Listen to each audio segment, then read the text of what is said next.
Salut à toutes et à toutes, c'est Tishka94 et aujourd'hui on se retrouve pour une nouvelle vidéo. Les gars, comme vous êtes tous censés le savoir, moi je suis nigérien.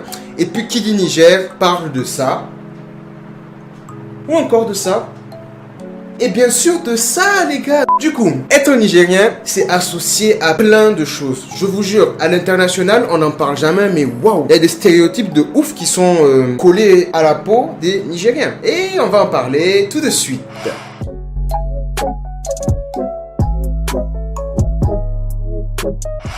Déjà, ce que personne ne dit, c'est que quand t'es nigérien, on t'associe au traouta, l'encens. Bon, traouta, c'est chez les Hausa qu'on dit ça, mais l'encens en fait. Le truc là qu'on met dans le feu pour que ça sente bon. Le dougou, je crois, chez les Armands. Du coup, je vous rappelle à Bobo, une fois, il y a un de mes potes, il est venu à la maison, il a fait... ça sent le Niger chez toi, hein. Wesh mec, c'est du racisme ou bien c'est de l'humour? Moi je comprends pas. Dans toutes les cultures africaines, je pense qu'en Occident aussi on retrouve ça, mais dans la plupart des cultures africaines, l'encens c'est quelque chose d'essentiel. Même au Burkina, j'ai trouvé des maisons dans lesquelles les gens mettaient ça, genre après le repas, ou bien juste pour le plaisir d'avoir une maison qui sent bon. Mais non. Quand t'es nigérien, on associe ça automatiquement à toi. Et je me rappelle encore une fois, j'étais venu à l'école le soir, aux alentours de 15h30, 16h. Du coup, j'avais passé l'après-midi chez moi. Normalement, j'avais mangé, j'ai fait ma bonne petite sieste et je suis venu à l'école. Je passe devant lui comme ça. Yo, Teka, 2 secondes, Teka. Ah, tu sens le Niger quand même, tu sens le Niger. Wesh, c'est quoi l'odeur du Niger? Le fait de sentir bon, avoir du grand outa, c'est ça l'odeur du Niger? Bah après, c'est associé à une bonne chose, au moins on sent pas mauvais, wesh. C'est bien. Moi je me plains pas. Mais c'est bizarre, pourquoi on nous associe au grand outa? Ah, ça par contre, là je peux vous dire que c'est totalement vrai. Quand t'es nigérien, on te voit en boubou, on pense que tu es né avec. Le truc c'est que ils pensent que c'est la seule chose qu'on porte. Absolument. Ils pensent que sans le boubou, on n'est rien, on meurt. Alors que c'est même pas la chose principale dans nos cultures. Les Sénégalais, ils passent leur temps à porter des boubous, mais on leur colle pas ça à la peau, wesh. Moi, je me rappelle à Bobo, on était en train de regarder des photos de présidents sur l'ordinateur. Et maintenant, il y a un de mes potes, il dit ouais, de toute façon, vous les Nigériens, vous êtes sortis du ventre de vos mamans avec des boubous. Wesh, mon pote, c'est quoi ça? Vous, de toute façon, dans vos armoires, il n'y a que des boubous, vous savez rien porter. Toi, moi, je porte quoi? Je suis nu devant toi, quoi, n'est-ce pas? Il fallait que je lui sorte ça, wesh. Parce que je me sentais un peu indigné. On raccourcit ta culture à un seul élément, le boubou. Alors que c'est beaucoup plus vaste que ça. Il y a les vêtements des peuls. Chez les Canories, il y a d'autres accoutrements vraiment hors du boubou qui sont atypiques et qui sont propres à ma belle culture. D'ailleurs, je suis Kanori. Voilà, je vous annonce ça, je suis Kanori. Ouais!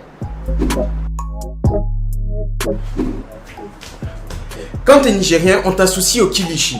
Le kilishi, c'est comme si notre sang était fait de ça. Hey, dans tous les pays où je suis parti là, on me dit, t'es nigérien? Oui, ok, amène-moi du kilishi. Ah non, c'est drôle, c'est drôle.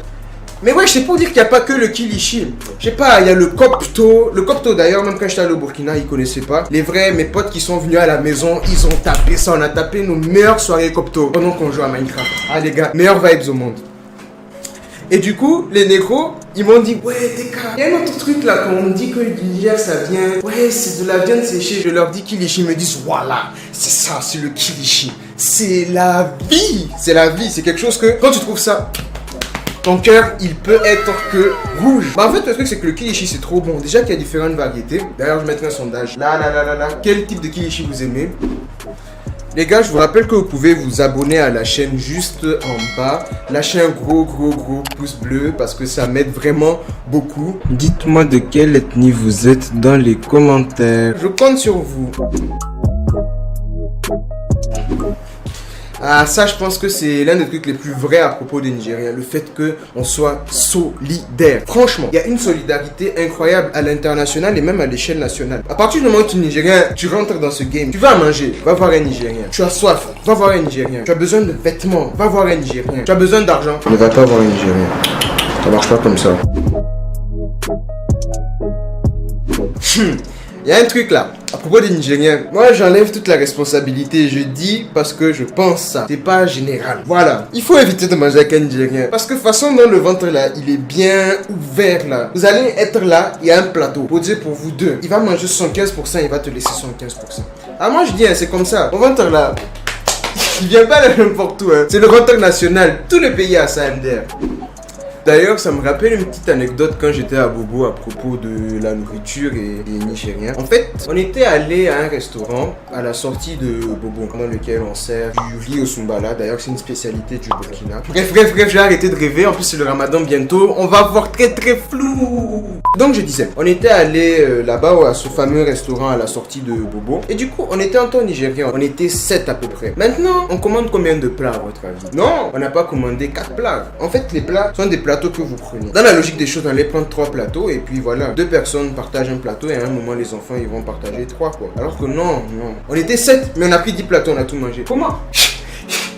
Non, moi, c'est ça qui me tue, quoi. L'esprit de... Ok, il y a beaucoup de nourriture, on se met tellement bien. Hey, il n'y a pas à faire de... Non, on va faire un petit reste. C'est comme ça. Maintenant là, les Nigériens, j'ai remarqué que dès que tu viens dans un environnement et que tu dis que tu viens du Niger, on dit oh le désert, la chaleur, comment tu fais pour ne pas être un bout de charbon? Non, c'est pas très drôle je pense parce que c'est presque un peu du racisme, je crois. Mais en vrai de vrai, arrêtez de dire ça wesh, les gars qui sont pas nigériens. Ok, il fait chaud dans notre pays, mais regardez mon beau caramel là, ma couleur de peau vraiment incroyable. Il fait pas si chaud que ça dans notre pays. Par exemple, en hiver, on va dire l'hiver du Niger, la saison froide. Il peut faire jusqu'à 16 degrés. Et même dans les régions les plus éloignées, on va dire, du sud, là, il peut faire des 4, des 5 degrés. C'est incroyable. T'as l'impression de même plus être dans le pays, là. Et vraiment, en fait, c'est les extrêmes. Dans notre pays, tout est extrême. Il fait chaud, il fait trop chaud. Il fait froid, il fait trop froid. Corruption. It was at this moment Jackson knew.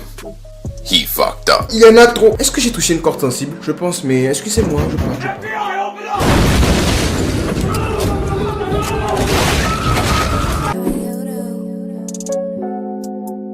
Au Niger, c'est comme s'il y avait des guerres entre les cultures. Pas des guerres là où les gens vont se... Non, bien sûr que non, Dieu merci d'ailleurs. La paix, là, la paix. Bon, pas diffamer. Prions pour nos soldats, les gars. Lâchez un pouce bleu pour eux. Vous aussi, donc, je disais, il y a des sortes de guerres entre les cultures. Par exemple, dans ce que je connais, les Kanouris sont contre les Maoris. C'est surtout dans la camaraderie, ils se chamaillent comme ça. Un Kanouri va croiser un Maori dans la rue, il va dire hey, esclave, viens par là. Wesh, on est où là? Puis le Maori va blaguer avec lui. Genre, c'est juste comme ça, c'est amusant. Voilà un exemple même d'une situation. Hey, salut, t'es de quelle ethnie toi? Je suis Maori moi. Et toi? Ah, tu es Maori. Ok, ça veut dire que tu me cherches la bagarre. Regarde comment t'es moche. Tu ressembles à un brin d'herbe. Yes, tu ressembles aussi à mon... Wesh frérot, tu chies quoi comme ça? Wesh, c'était trop bizarre. Qu'est-ce que je raconte? Pourquoi je me bats contre toi? Allez frérot, on fait la paix? Ok, vas-y, on fait la paix parce que moi je sais même pas pourquoi est-ce que nos ethnies, elles s'entendent pas bien.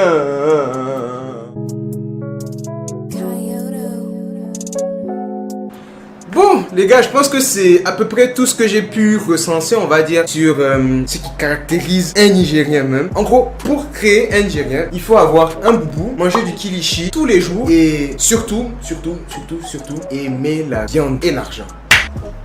Ah les gars, voilà la vidéo s'achève ainsi. J'espère que vous l'avez aimé. Lâchez de gros pouces bleus. Abonnez-vous. Si on atteint les 50 pouces bleus, je vous promets que je fais une partie 2 avec les idées des abonnés. Voilà. Je vous dis à la prochaine. C'était Tichka. Bye bye.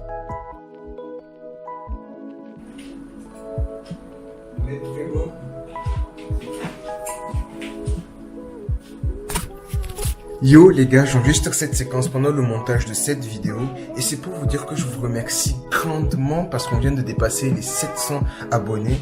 Franchement, mon cœur est là actuellement en train de battre tellement fort parce que j'ai jamais cru que j'allais atteindre ce palier sur YouTube et j'espère que la chaîne va continuer à grandir. Merci de me donner votre force à chaque fois que je sors une vidéo et on se retrouve pour la FAQ que je suis en train de préparer.